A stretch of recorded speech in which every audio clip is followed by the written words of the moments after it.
habitual que la gente con la entrada del otoño tenga peor humor, vamos perdiendo 3 minutos de luz al día y eso al final acaba notándose, hay mayores dificultades para dormir. ¿Por qué somos tan distintos? Mario Alonso Puig, buenos días. Buenos días. A ver, explícame, ¿por qué en este sentido no somos todos iguales? Bueno, es un tema absolutamente fascinante. Tú fíjate que el impacto de las estaciones en la salud y en los estados emocionales se negó durante mucho tiempo, a pesar de que médicos de la talla de Hipócrates pues ya hablaban de ello, hablaban de este entristecimiento en el cambio estacional. Posidonius hablaba de la melancolía del otoño, de pues los estados maníacos el invierno, pero todo esto pasó desapercibido hasta que empezaron a hacerse una serie de estudios. Verá, nosotros tenemos en el cerebro una zona muy interesante, muy pequeñita, que se llama el núcleo supraquiasmático, un reloj biológico, que está constantemente estudiando las horas solares y adaptando nuestro organismo a esas horas solares. Y hay dos tipos de hormonas, dos tipos de neurotransmisores que se llaman la serotonina y la melatonina, que afectan enormemente a este estado de ánimo. ¿Qué ocurre? Que cuando el número de horas de sol baja, la producción de serotonina también baja. De ahí viene esa especie de tristeza, esa especie de decaimiento, pues la serotonina es una hormona importantísima a la hora de sentirte tranquilo, ilusionado.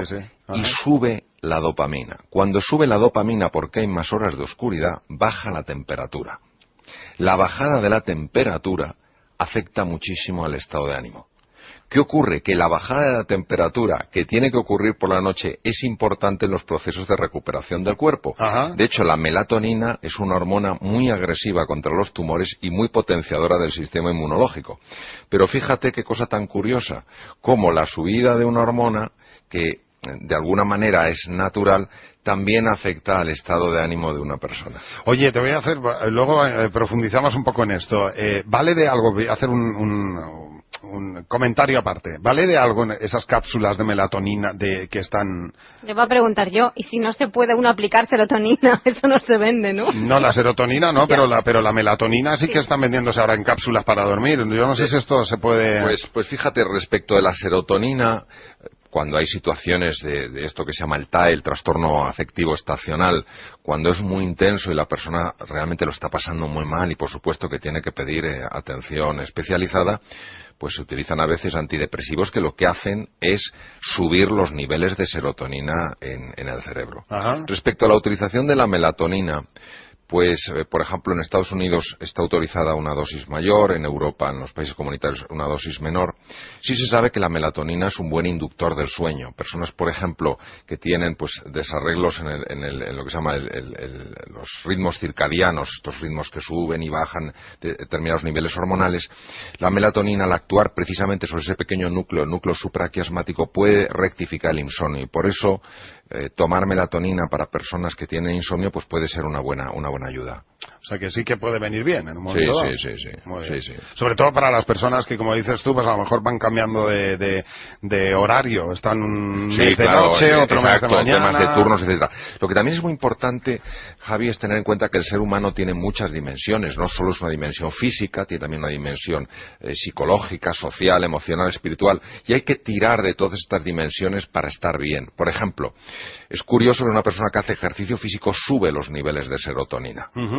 También hay que aprovechar cuando veamos que hay un poquito de luz, porque esa luz lo que hace es subir los niveles de serotonina y bajar los niveles de la melatonina, con lo cual el estado de ánimo también mejora. La vitamina D3, por ejemplo, parece, aunque hay estudios controvertidos, que también puede tener un efecto beneficioso. ¿Qué ocurre? Que la vitamina D3 se forma menos porque se forma por los rayos solares, con lo cual cuando nos tapamos en invierno, cuando nos exponemos menos, pues se forma menos vitamina D. También el hablar con los demás, el tener un momento difícil y sobre todo, yo creo que el mensaje que podemos transmitir desde aquí es que cuando una persona se sienta así, que está pues decaída, con poca energía, con somnolencia, que no crea que ella es una persona distinta al resto, peor que al resto, que es deficiente, que tiene algún tipo de cosa que la convierte en un ser inferior. No es así. No, es que hay personas que al no poder comprender lo que les pasa creen que ellos internamente están mal. Esto es una cosa que nos afecta a todos y que todos de alguna manera lo llevamos, lo vamos superando. Sobre todo, el elemento clave es que si a una persona le ocurre esto, que no se aísle. Oye, que lo comparta, que hable, que busque ayuda. Estoy de acuerdo en que nos pasa a todos, pero en distinta medida. A mí la primavera me sienta fatal y el otoño fenomenal. Eso que dices es uno de los temas más fascinantes y más paradójicos. Hay personas que les afecta mucho más la primavera y el verano que el otoño y el invierno, y no se comprende por qué. ¿Ah? No se comprende porque también se ha visto en algunos estudios extrayendo sangre venosa, se ha visto que en algunas personas, por ejemplo, en época veraniega, en época de primavera, que las horas de luz son mayores, se ha visto que los niveles de melatonina, que tenían que ser muy bajos porque la melatonina, la producción se inhibe por la luz solar, eran más altos de lo normal. Esto podría explicar situaciones como la que tú comentas, personas que a lo mejor lo notan más en la primavera y en el verano. Ya, pues a lo mejor será que uno venimos de la caverna y otro de la estepa. No sé. De la caverna venimos todos, Javi. Pero bueno. De la caverna venimos todos. Y algunos siguen en ella. Oye, ¿y la caverna tiene que ser adulto? El que sale de la caverna, ¿a los niños les afecta esto? Sí, afecta a todos. La producción de melatonina en los niños es enorme. De hecho, a partir de los 70 años, la producción de melatonina es el 10% de la que teníamos cuando éramos niños. Porque hay que tener en cuenta que la melatonina, los niños, si os dais cuenta, necesitan dormir mucho. ¿Sí? La melatonina es uno de los mejores antioxidantes que se conocen. Ajá. Los radicales libres son los que nos hacen envejecer. Los radicales libres lesionan las células. La melatonina tiene un poder antioxidante tremendo y además es una hormona que potencia el sistema inmunológico. Los niños pues también empiezan a hacer frente a un montón de bacterias, de virus, y necesitan ir desarrollando su sistema inmunológico. De hecho, la melatonina aumenta el tamaño del timo, que es una glándula donde maduran los linfocitos. Es decir, la verdad es que el organismo es apasionante. Es apasionante. Oye, ¿y el apetito sexual dónde lo metemos en todo esto? Pues siempre se ha dicho que la primavera la sangre altera, y yo estoy leyendo que ahora mismo este trastorno afectivo estacional del otoño disminuye también el apetito sexual. Sí, es muy interesante porque hubo un cirujano que se llamaba Frederick Cook que acompañó al almirante Peary al Ártico y claro, en el Ártico se ve muy bien el tema del cambio de la luz. Claro. Y observó a los esquimales, porque estuvo mucho tiempo allí, los estudió y vio no solamente esa especie de letargia, sino esa reducción en la libido, en este apetito sexual. Y es que es así, verdaderamente la subida de los niveles de melatonina produce también una caída en este... Testosterona, me imagino. Sí, produce... Son circuitos excepcionalmente complejos, donde todo está conectado con todo, pero sí afecta directamente al apetito sexual. ¿A ti te sienta bien el otoño o eres más de primavera? ¿Sabes lo que pasa? A mí me sienta bien el otoño, no porque no tenga la caída de serotonina y la subida de melatonina que tiene todo el mundo, sino porque me gusta tanto ver los cambios de color en las hojas de los árboles, que me fijo en eso. Es fascinante, sí, es verdad. Mario Alonso Puig, muchísimas gracias. Gracias a vosotros. Y hasta el próximo día. Nos hace falta una buena dosis de optimismo. De optimismo, pero objetivo. Poder sacar de nosotros mismos todo nuestro potencial. Intentar alcanzar esos momentos de felicidad que nos estimulen, que nos animen a seguir adelante. Y uno de esos grandes expertos, coaching, comunicador, médico, bueno, yo creo que uno de esos referentes ahora mismo en nuestro país en materia de positivismo y de claves para mejorar y para ser un poquito más felices es el profesor Mario Alonso Puig. Profesor, muchísimas gracias por estar con nuestros oyentes. Bienvenido y buenas tardes. Muchas gracias, buenas tardes, gracias a ustedes. Usted está recorriendo España, está enviando mensajes positivos, mensajes optimistas, pero lo que más me gusta de esos mensajes que usted nos manda es que son, realmente muy con los pies en la tierra, es decir, muy realistas, porque usted nos dice que lo más importante que tenemos cada uno de nosotros es precisamente a nosotros mismos, ¿no? ¿Ahí podría estar un poco la clave? Sí, vamos a ver, el tener una mentalidad positiva no va para nada reñida con tener una mentalidad realista. Vamos a ver, la realidad no cabe duda que tiene aspectos dolorosos, aspectos duros y aspectos feos. Y esto hay que reconocerlo porque es así, es obvio y es evidente. La realidad, sin embargo, tiene también posibilidades, tiene oportunidades, tiene aspectos muy hermosos, muy bellos y muy inspiradores. La mentalidad positiva lo único que hace es enfocar la atención en aquello que está bien, en aquello que es fuente de oportunidad, que es fuente de posibilidad. No quiere decir que niegue lo que está mal. Lo que quiere decir es que donde pone toda la atención, donde pone toda la energía, donde pone todo el entusiasmo en lo que está bien. Y curiosamente esto se parece mucho, usando una analogía, a la luz y a la oscuridad. No hay manera de sacar la oscuridad de una habitación, por más que uno se empeñe, por más que uno hable de ella. Pero si pones un poquito de luz, aunque sea la luz de una humilde cerilla, inmediatamente la oscuridad se desvanece. Por eso la mentalidad positiva lo que hace fundamentalmente es desvanecer nuestra angustia, nuestra sensación de incompetencia, nuestra sensación de pequeñez, precisamente en los momentos en los que más necesitamos aflorar esa fuerza interior que todos tenemos, despertar esas energías dormidas, desplegar esos talentos ocultos. Por eso la mentalidad positiva lo único que pretende es hacer justicia a la realidad. Y hacer justicia a la realidad quiere decir que dentro de nosotros existe un potencial que merece ser explorado, descubierto y aflorado. De hecho, usted dice que salir fortalecidos de una situación crítica o difícil es una cuestión de actitud. Sí, vamos a ver, una crisis es fundamentalmente un punto de inflexión. Es decir, de alguna manera somos sacados de nuestra zona de confort, de nuestra zona conocida, de nuestro status quo, y nos encontramos frente a la incertidumbre.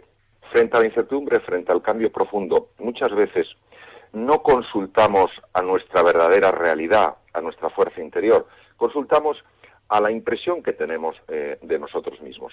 Actitud quiere decir cómo me posiciono yo frente a una realidad.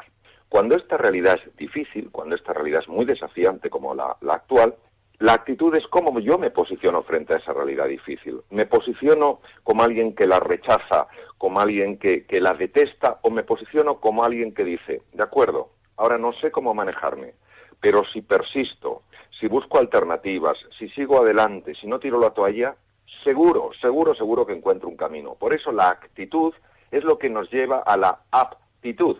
El querer es lo que nos lleva antes o después al poder.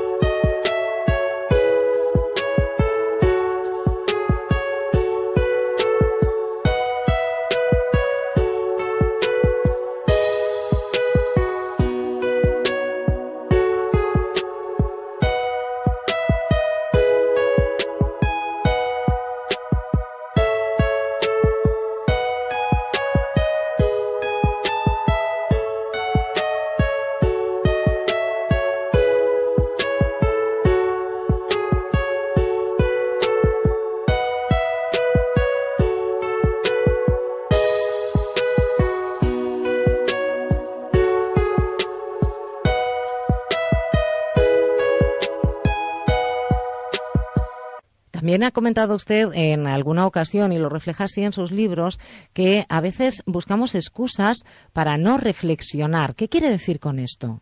Esta es una pregunta importantísima. Vamos a ver. Nosotros tenemos dos tipos, digamos, voy a decirlo de una manera lo más sencilla posible, tipos de actividad mental.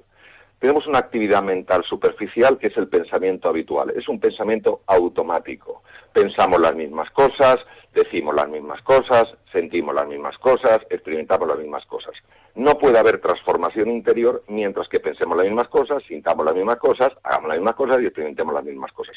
La reflexión es la utilización de la capacidad cumbre de la inteligencia.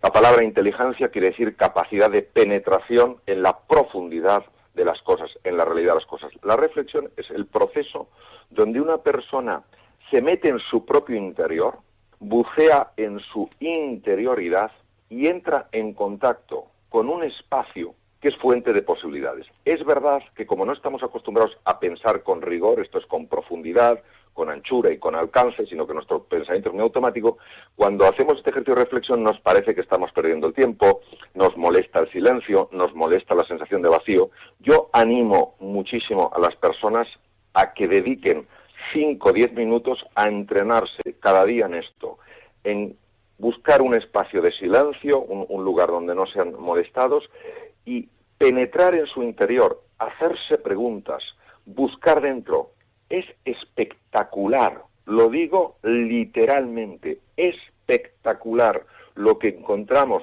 dentro de nosotros si somos capaces de persistir en este proceso de búsqueda interior. ¿Qué pasa? Que hay que soportar el silencio, hay que soportar el vacío y la sensación de que perdemos el tiempo porque da la sensación de que no estamos haciendo nada.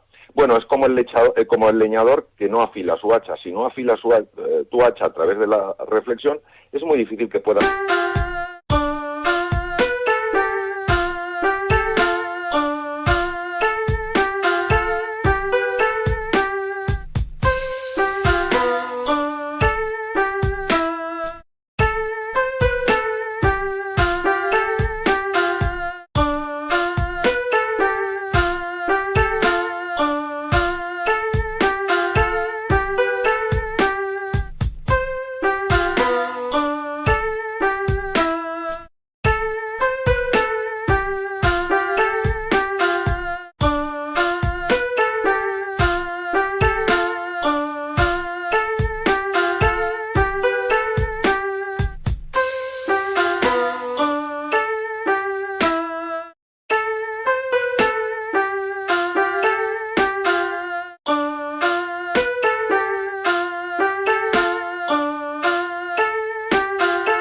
seguir siendo eficiente a la hora de cortar árboles o haciendo las tareas que tengas que hacer en tu vida.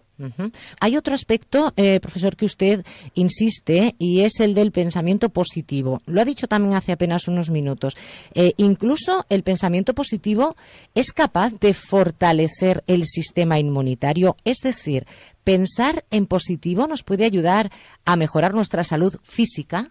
Sí, y además voy a ir muy directo a lo que nos dice la ciencia en este sentido. Vamos a ver. La parte más anterior de nuestro cerebro, la que está justo detrás de la frente y encima de las órbitas, esa es lo que se llama el área prefrontal. El área prefrontal izquierda, es decir, ese área localizada en el hemisferio izquierdo, tenemos dos hemisferios, izquierdo y derecho, como si fuera una nuez, dos partes. Esa parte, el área prefrontal del hemisferio izquierdo, es la base de las emociones positivas.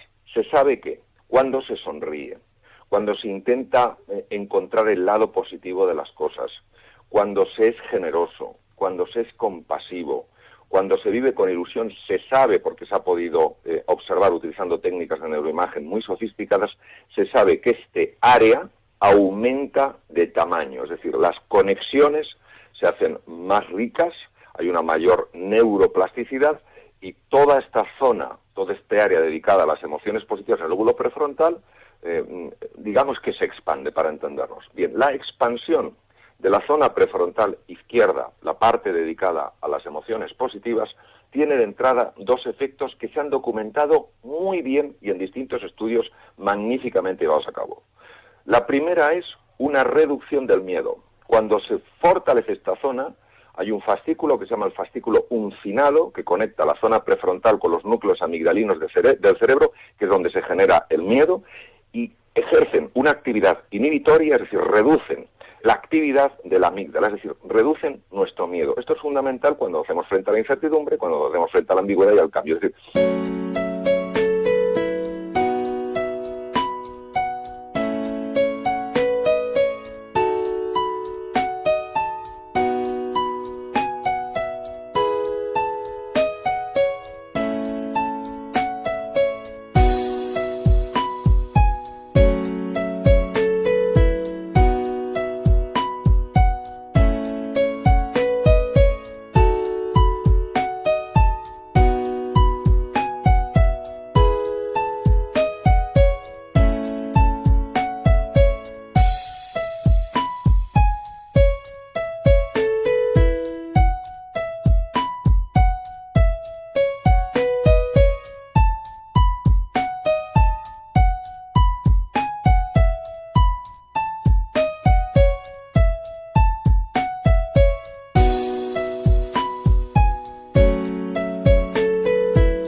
vivimos mucho menos asustados, es decir, mucho más confiados. Esto es un efecto muy importante a nivel mental, pero es que también se ha demostrado que la activación de esta zona prefrontal izquierda estimula el sistema inmunológico, el sistema de defensa.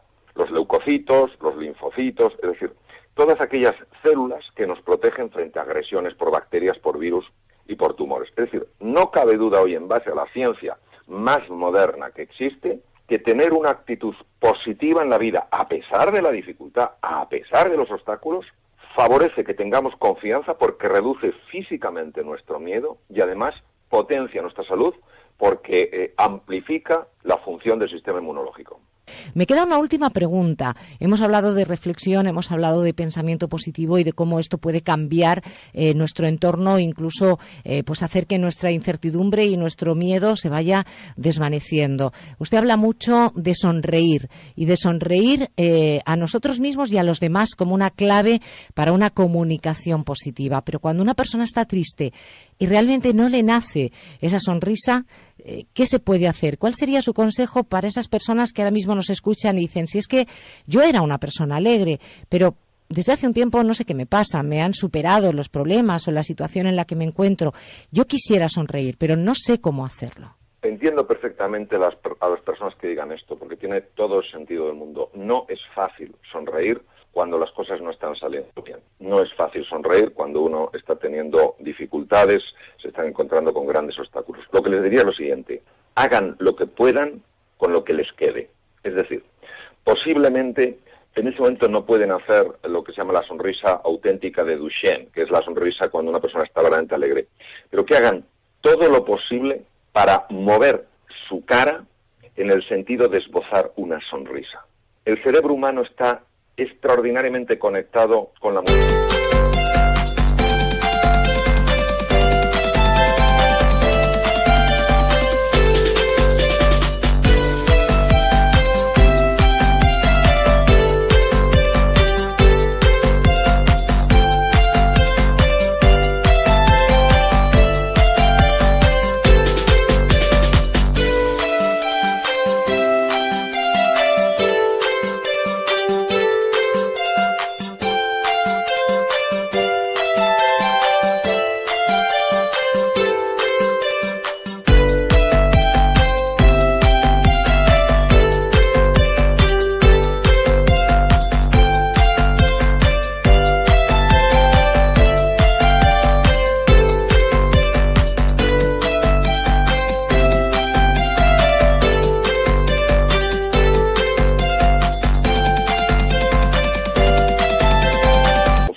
Con la musculatura de la cara. Los estados de tristeza, los estados de desesperanza son estados mentales y su núcleo, su base estructural, su base física es el cerebro humano. Cuando el cerebro humano recibe una información distinta, una información de que las cosas están bien o están mejorando, él mismo, de forma refleja, va cambiando su propio estado emocional. Se sabe, se ha documentado, se ha visto, lo hemos experimentado, que cuando una persona, a pesar de la dificultad, no pierde la esperanza y dice, algo bueno tiene que salir de aquí, y hace lo que puede para sonreír en la medida de lo que en ese momento siente que es capaz, se dará cuenta de que poco a poco cada vez va moviendo su musculatura facial de una forma más natural, y también notará cómo su estado de ánimo mejora. No somos conscientes hasta qué punto el cerebro se está fijando en lo que ocurre en el cuerpo para decidir cómo se siente él. Por eso, todo lo que sea esbozar una sonrisa, aunque cueste, haciendo un ejercicio de entrada de fuerza de voluntad, porque en ese momento uno no siente las ganas de sonreír, al final lleva a sentirse mucho mejor. Y además, profesor, convendrá conmigo que cuando nosotros le sonreímos a alguien, incluso a alguien a quien no conocemos, en el 99,9% de los casos esa persona nos devuelve una sonrisa, y eso es un gran tesoro. Y eso es muy importante por lo siguiente: todos vivimos muy asustados y muchas veces tenemos miedo a los demás. La mejor forma de transmitir a alguien, no tienes por qué temerme, es con una sonrisa. Profesor doctor Mario Alonso Puig, yo sabía que iba a ser un placer charlar con usted y así ha sido. Y además nos quedamos con buenos y sabios consejos. Sonriemos, tenemos que sonreír, tenemos que ser positivos y mirar hacia nosotros, porque ahí es donde está nuestra fuerza. Muchísimas gracias por este ratito de la tarde del domingo. Un placer. Muchas gracias a ustedes.